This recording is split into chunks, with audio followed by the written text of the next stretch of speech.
That's good. Yes, good.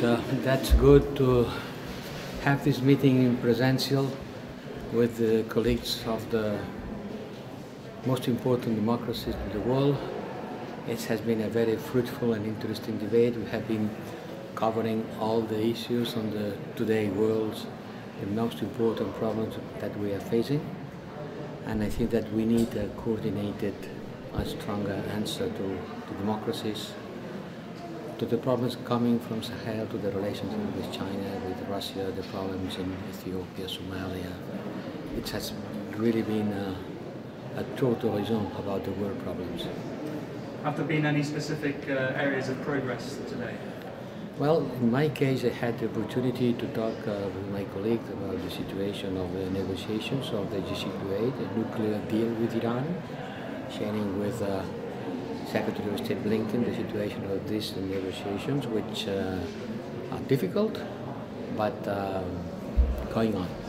And from Friday, we'll start a new round of these negotiations.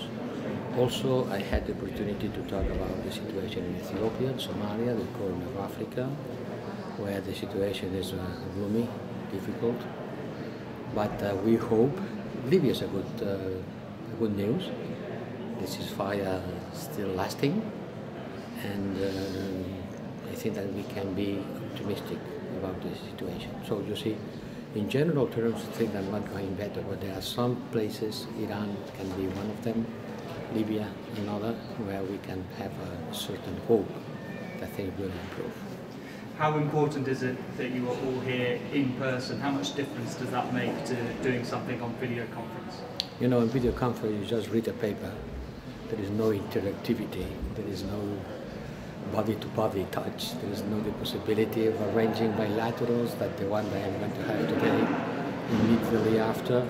These kind of meetings are important because we sit around the table, but then we wake up and we talk each other bilaterally or in groups. It's the way you forge consensus. This is the way you forge agreements. And finally, just yesterday, the EU said it is going to let more nations in if they've got negative COVID tests for holidays, vacations over the summer. Some countries in the EU are still under their own various lockdowns. Is this too soon, do you think? No, what we try to do is to work in a coordinated way in order to be taking into consideration the improvement that we have been doing in vaccination.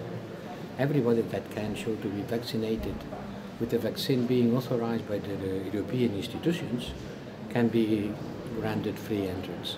And also to balance better the threshold of the number of infections that are determined in order to take up a country in or out of the list.